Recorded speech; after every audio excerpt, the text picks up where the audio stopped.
नमस्कार दोस्तों, मैं हूं सीमा बोरा। दोस्तों, आज हम आपको साइनोसाइटिस यानी साइनस की समस्या को दूर करने वाले कुछ लाभकारी अभ्यास बताएंगे। कई लोगों को अक्सर सर्दी जुकाम की शिकायत रहती है। ज्यादातर मामलों में यह साइनस यानी साइनोसाइटिस की समस्या होती है। साइनस से पीड़ित व्यक्ति के सिर में अक्सर दर्द रहता है।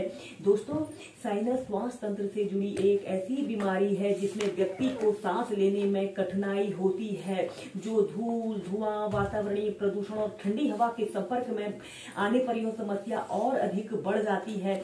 साइनस के होने के अनेकों लक्षण दिखाई देते हैं। इसके मुख्य लक्षण हैं जैसे इसमें सिर में दर्द और भारीपन का रहना, आवाज में भारीपन, बुखार, बेचैनी, नाक का बहना, नाक का बंद होना, स्वाद और सूंघने की शक्ति का कमजोर होना, नाक से येलो लिक्विड का निकलना जैसे अनेकों लक्षण दिखाई देते हैं।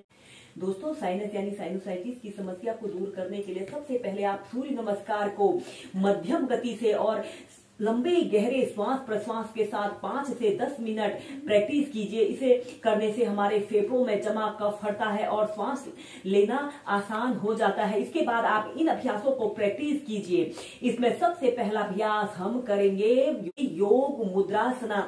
ऐसे ही पद्मासन या सुखासन या वज्रासन, किसी भी आरामदायक आसन पर आपने बैठ जाना है जिसमें आप आराम से बैठ सकते हो और फिर अपने दोनों हाथों को अपने पीठ के पीछे से ऐसे इंटरलॉक कर लेते हैं।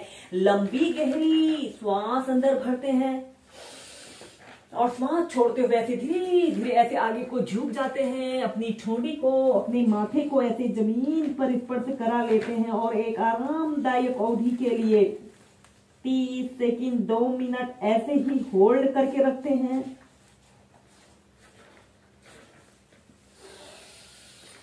और फिर सीधे ऐसे ही इस योग मुद्रासना को आप 4 से 5 बार प्रैक्टिस कीजिए। दोस्तों, साइनस की समस्या को दूर करने के लिए हम करेंगे पर्वत आसन और भुजंग आसन को श्वास प्रश्वास के साथ प्रैक्टिस करेंगे।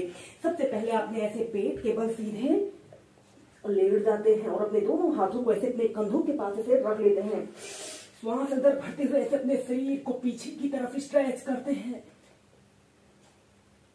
5 या 10 सेकंड ऐसे ही होल्ड करके रखते हैं और श्वास छोड़ते हुए ऐसे पर्वत आसन की पोजीशन पर आते हैं। ऐसे ही इसे आप 15 से 20 बार श्वास प्रश्वास के साथ प्रैक्टिस कीजिए। इसे करने से हमारे फेफड़ों में जमा कफ हटता है और यह सांस लेना आसान होता है। दोस्तों, इस पर्वत और भुजंग आसन को अगर आप ऐसे ही कॉम्बिनेशन के साथ 2 से 5 मिनट प्रैक्टिस करते हैं तो यह श्वसन तंत्र से जुड़ी सभी समस्याओं को दूर करता है। इसे करने से हमारा सीना चौड़ा होता है और इस अभ्यास को करने से हमारे स्पाइन से जुड़े सभी विकार भी दूर होते हैं। और इसके बाद आपने ऐसे चाइल्ड पोज में रिलैक्स करते हैं। नेक्स्ट अभ्यास करेंगे मर्जारी आसन। ऐसे ही आपने वज्रासन की पोजीशन पर ऐसे बैठ जाते हैं। अपने दोनों हाथों को जमीन पर ऐसे रखते हुए ऐसे टेबल टॉप की स्थिति पर आते हैं। श्वास अंदर भरते हुए ऐसे अपने शरीर को ऊपर की तरफ स्ट्रेच करते हैं और श्वास छोड़ते हुए ऐसे अपने सिर को ऐसे नीचे की तरफ करते हैं, अपनी पीठ को ऐसे ऊपर की तरफ करते हैं। ऐसे ही इसे भी आप 10 से 15 बार प्रैक्टिस कीजिए।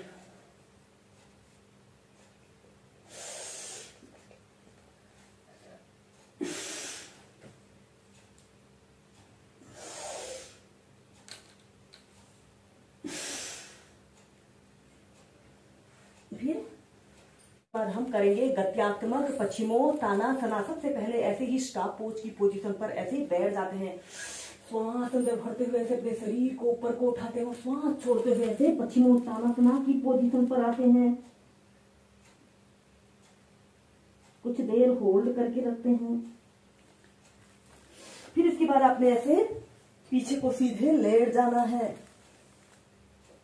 और श्वास छोड़ते हुए ऐसे पश्चिमोत्तानासना की पोजीशन पर आते हैं और ऐसे पीछे श्वास अंदर भरते हुए पीछे लेटना है। ऐसे अपने शरीर को पूरा ऐसे ऊपर की तरफ स्ट्रेच करते हैं। श्वास छोड़ते हुए ऐसे पश्चिमोत्तानासना की पोजीशन पर आते हैं।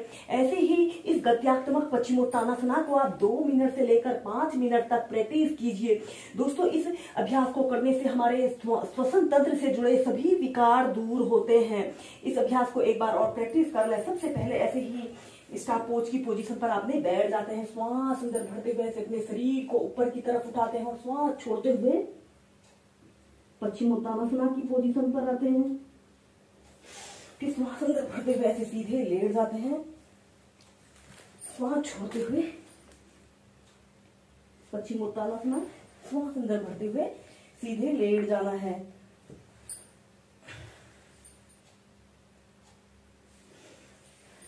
हम नेक्स्ट अभ्यास करेंगे हलासना। सबसे पहले ऐसे पीठ के बल सीधे लेट जाते हैं और अपने दोनों हाथों को ऐसे अपने थाइस के पास ऐसे रख लेते हैं। श्वास अंदर भरते हुए ऐसे अपने दोनों पैरों को ऐसे ऊपर को उठाते हैं। ऐसे हलासना 90 डिग्री के एंगल में ऐसे उठाते हैं। आपके पैर बिल्कुल सीधे, पंजे ऐसे ऊपर की तरफ तले हुए हों। और फिर इसके बाद आपने ऐसे धीरे धीरे अपने पैरों को पीछे ले जाते हुए ऐसे हलासना की पोजीशन पर ऐसे आते हैं और अपने दोनों हाथों को ऐसे इंटरलॉक कर लेते हैं। 30 सेकंड 2 मिनट ऐसे ही हलासना की पोजीशन पर रहते हैं। Normal breathing. और धीरे धीरे ऐसे प्राइमरी स्टेज में आ जाते हैं। ऐसे ही हलासना को आप 4 से 5 बार प्रैक्टिस कीजिए। नेक्स्ट अभ्यास करेंगे सेतु बंधासना। ऐसे आपने पीठ के बल सीधे लेट जाते हैं। अपने दोनों पैरों के बीच में ऐसे आधी फीट का ऐसे स्पेस रख लेते हैं। दोनों हाथों को ऐसे अपने दोनों हाथों से ऐसे अपने टखनों को पकड़ लेते हैं। श्वास अंदर भरते हुए ऐसे अपने शरीर को ऊपर को उठाते हैं और श्वास छोड़ते हुए नीचे। ऐसे ही इसे मध्यम गति के साथ आप 10 से 15 बार प्रैक्टिस कीजिए।